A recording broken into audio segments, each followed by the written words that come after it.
정우성의 인생에서 가장 큰 슬픔은 불우한 어린 시절, 정치적 견해와 자선 활동과 관련된 대중의 논란에 대한 압박, 그리고 자신의 명성으로 인해 사랑하는 사람들을 피해로부터 보호하지 못한 후회가 합쳐진 결과였습니다. 정 씨는 1970년대 서울의 가장 가난한 빈민가 중 하나인 사당동에서 태어나 빈곤 속에서 자랐습니다.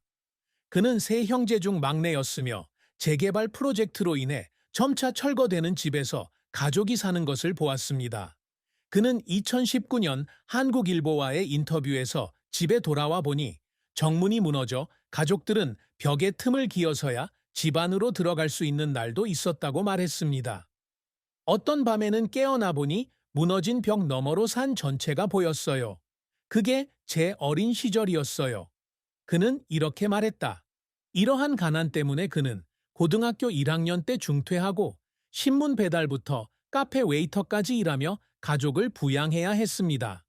또 다른 슬픔은 2014년부터 2024년까지 유엔 난민기구 친선대사로 활동하면서 대중의 논란에 휩싸인 것입니다. 한국인 최초로 친선대사를 맡은 정 씨는 난민 문제에 대한 인식을 높이기 위해 노력하며 2019년에 내가 본 것을 당신도 볼 수 있다면 이라는 책을 쓰고 글로벌 캠페인에 참여했습니다. 그러나 그의 지지는 난민 문제가 종종 논란의 여지가 있는 한국 국민의 일부로부터 반발에 부딪혔다. 그는 2024년 7월 15일 연합뉴스와의 인터뷰에서 정치적 의도로 행동했다는 비난을 받은 것에 대해 고통을 표했다. 그는 저는 단지 목소리가 없는 사람들을 돕고 싶었을 뿐인데 오해를 받고 반역자로 여겨졌습니다.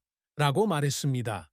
이런 압박감으로 인해 그는 결국 2024년 7월 3일에 사임하기로 결정했고 이 결정은 그에게 패배감을 안겨주었습니다. 사직서를 쓰면서 울었어요. 사람들의 인식을 바꿀 만큼 제가 강하지 않다고 느꼈거든요. 그는 2024년 8월 자신의 인스타그램에 올린 글에서 이렇게 말했습니다. 정의 가장 깊은 개인적 슬픔은 2024년 11월 24일에 발표된 모델 문가비와의 사이에서 낳은 아들의 아버지로서의 감정적 관계와 책임과 관련이 있었을 것입니다. 그의 사생아는 결혼을 아이를 갖기 전에 우선시하는 전통적 가치관을 여전히 고수하는 한국에서 큰 논란을 불러일으켰습니다. 일부에서는 문가비와 결혼하지 않으면서 도덕적인 척한다고 비판하기도 했는데 네이버 뉴스의 한 댓글에는 정우성은 책임감을 이야기하지만 아이에게는 돈 이상의 것이 필요하다는 내용이 적혀 있었다. 그는 2024년 12월 중앙일보와의 인터뷰에서 이런 비판이 자신에게 상처를 주었다고 인정했습니다. 그는 저는 제 아들과 그의 어머니를 판단으로부터 보호하고 싶지만 여론을 통제할 수는 없습니다. 라고 말했습니다. 자신의 명예 때문에 사랑하는 사람이 상처받는 것을 보면서 느낀 무력감은 그가 평생 간직한 감정적 상처가 되었습니다. 정우성의 경력은 무명의 모델에서 한국에서 가장 존경받는 배우, 그리고 프로듀서, 감독으로 성장하는 과정에서 영감을 주는 여정이었습니다. 1990년대 초반 187cm의 큰 키로 모델로 데뷔한 그는 당시 신신의 제작 감독이었던 차승재의 길거리 캐스팅을 통해 발탁됐다. 1994년 CG를 사용한 한국 판타지 영화의 선구자였던 에서 첫 주연을 맡았지만 이 영화는 상업적으로 성공하지 못했다. 그러나 전환점은 김성수 감독의 갱스터 영화 비트 1997에서 찾아왔는데 이 영화에서 그는 범죄의 세계에 휩쓸린 고등학생 민 역을 맡았다. 이 역할로 그는 1997년 한국영화평론가 협회상에서 최우수 신인나무상을 수상하였고 그를 스타로 만들었습니다. 비트는 제 인생을 바꾼 영화였어요. 마치 제가 그 캐릭터를 실제로 경험하는 것 같았죠.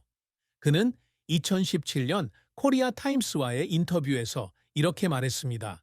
정 씨는 다양한 장르에서 자신의 다재다능함을 계속해서 과시했습니다. 장쯔이와 함께 출연한 역사 서사 영화 무사 2001부터 한국과 일본에서 큰 인기를 얻은 비극적 로맨스 영화 내 머릿속에 지우개 2004까지요. 그는 세르지오 러네 감독의 김치 서부극인 김지훈 감독의 좋은 놈, 나쁜 놈, 이상한 놈 2008에서 연기를 펼친 덕분에 국제적인 명성을 얻게 되었다. 이 영화는 2008년 칸 영화제에서 처음 공개되었고 정 감독은 2009년 아시안 필름 어워드에서 나무조연상을 수상했습니다. 그는 또한 아수라, 광기의 도시 2016, 백상예술대상과 청룡영화상에서 나무주연상을 수상한 증거 2019, 그리고 절친한 친구 이정재와 함께 공연한 헌트 2022 등의 영화에서 주연을 맡았습니다. 그는 TV에서 아스팔트맨 1995, 파담 2011을 통해 인상을 남겼고 가장 최근에는 Tell Me That You Love Me 2023, 2024에 출연했습니다. 하지만 정의 경력은 좌절없이 이루어진 것은 아니었다. 1994년 영화는 그의 미숙한 연기로 많은 비판을 받았으며 그의 연기력에 대한 의심을 불러일으켰다. 그는 2015년 조선일보와의 인터뷰에서 다시는 영화를 만들지 못할 거라고 생각했어요. 라고 말했습니다. 또 다른 실패작은 김지훈 감독의 SF 영화 인랑 2018으로 허약한 각본과 기대에 부응하지 못했다는 비판을 받았다.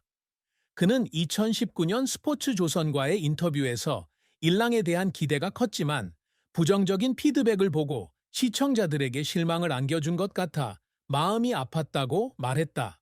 또한 그의 감독 데뷔작인 A Man of Reason 2022은 토론토 영화제에 초대되었음에도 불구하고 엇갈린 평가를 받았습니다. 그는 저는 제 온 마음과 영혼을 이성의 남자에 쏟았지만 모든 사람이 제 비전을 이해한 것은 아니었습니다. 라고 고백했습니다. 정의 그녀를 울리려는 시도에는 종종 편견과 압박을 극복하는 것이 포함되었습니다. 그의 경력 초기에는 키가 너무 커서 여러 번 거절당했는데 어떤 감독들은 그가 배우가 되기에는 키가 너무 크다고 말하기도 했습니다. 그는 2018년 라디오스타에 출연해 여러 차례 거절당한 뒤 비트에 발탁되었을 때 울었다고 말했습니다. 그는 이것이 마지막 기회라고 생각했습니다. 라고 말했다. 또 다른 순간은 그가 영화 무고한 증인에서 자폐증 증인과 함께 일하는 변호사 역할을 맡을 준비를 할 때였습니다.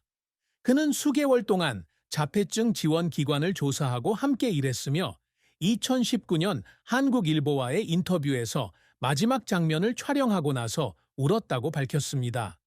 그는 저는 그 캐릭터와 그녀의 이야기에 정말로 공감했습니다. 라고 말했습니다. 연기, 감독, 자선 활동 등을 통해 자신을 증명하려는 그의 끊임없는 노력이 그의 경력에 영향을 미쳤습니다. 정우성은 영화와 사회에 자신의 역할뿐만 아니라 인도주의적 기여와 예술적 창작을 통해서도 업적을 남기고자 늘 열망해 왔습니다. 그의 가장 큰 목표 중 하나는 외모보다는 연기력으로 인정받는 다재다능한 배우가 되는 것입니다. 2019년 영화 증인으로 백상예술대상과 청룡영화상에서 나무주연상을 수상한 것은 이러한 노력의 증거입니다. 저는 얼굴만으로 기억되고 싶지 않아요. 관객들이 저를 통해 그 캐릭터의 영혼을 느낄 수 있기를 바랍니다. 그는 2019년 수상 소감에서 이렇게 말했습니다. 그는 또한 한국 영화를 세계에 알리는 데 기여한 것을 자랑스러워하며 좋은 놈, 나쁜 놈, 이상한 놈과 등의 영화를 국제영화제에 출품했습니다. 정 씨는 연기 외에도 늘 영화 감독이 되는 꿈을 꾸었습니다. 그는 Remember You 2016를 제작하고 A Man of Reason 2021을 감독했으며 2000년대에는 보이밴드 고디의 뮤직비디오를 감독했습니다. 그는 2022년 서울경제신문과의 인터뷰에서 연기든 연출이든 의미 있는 이야기를 전하고 싶다고 말했다. 이 토론토 영화제에 초청된 것은 큰 의미가 있는 일이었지만 영화 자체는 기대했던 만큼의 호평을 받지 못했습니다. 그는 2012년 부산영화제, 2013년 전주영화제 등의 심사위원으로도 활동하며 영화에 대한 그의 헌신을 입증했습니다. 인도주의 분야에서 정은 사회 문제, 특히 난민의 권리에 대한 인식을 높이는 것을 목표로 합니다. UNHCRC 친선 대사로서 그의 역할은 수백만 달러를 모금하고 취약 계층에 대한 관심을 불러일으키는데 도움이 되었습니다. 책 당신도 내가 본 것을 볼 수 있다면은 그가 만난 난민들의 감동적인 이야기를 담은 개인적인 업적입니다. 그는 책의 서문에서 저는 사람들이 우리 모두가 출신지에 관계없이 인간이라는 사실을 이해하기를 바랍니다. 라고 썼습니다. 그는 또한 2010년에 정우성 재단을 설립하여 교육과 불우아동 지원에 주력하고 있으며 2023년 현재 5억 원 이상을 기부했습니다. 윤근 또한 진실하고 겸손한 사람이 되기 위해 노력했습니다. 그는 2022년 울진 산불 피해자들에게 1억 원을 기부하고 이정재와 함께 희망 브리지 아너스 클럽 회원이 되는 등 꾸준히 자선 활동에 참여하고 있다. 칭찬받으려고 이런 일을 하는 게 아닙니다. 제가 받은 걸 되돌려주고 싶을 뿐입니다. 그는 2022년 연합뉴스와의 인터뷰에서 이렇게 말했다. 그는 궁극적으로 행복한 가정을 꾸리고 싶어 하지만 그 길은 쉽지 않습니다. 그는 2024년 12월 인스타그램 게시물에서 사회가 뭐라고 하든 내 아들이 사랑과 존경을 받으며 자라기를 바란다고 말했습니다. 정우성은 사생활에 대해 공개적으로 밝히지 않는 것으로 유명하지만 그의 연애 관계는 대중의 큰 관심을 끌었고 기쁨과 고통을 동시에 안겨주기도 했습니다. 그의 가장 유명한 관계는 2010년 영화 아테나, 전쟁의 여신에서 함께 출연했던 여배우 이지아와의 관계이다. 두 사람은 2011년부터 데이트를 시작했으며 그해 3월 파리에서 휴가를 보내는 모습이 사진으로 공개되었습니다. 정 씨는 팬클럽 페이지에 글을 올려 두 사람의 열애 사실을 공개적으로 인정하며 그녀를 지켜주고 신뢰를 바탕으로 한 관계를 쌓고 싶다는 진심을 드러냈다. 하지만 그로부터 한 달 뒤 이지아가 가수 서태지와 비밀리에 결혼한 사실 1977-2006 이 폭로되면서 대중은 큰 충격을 받았다. 언론의 압력.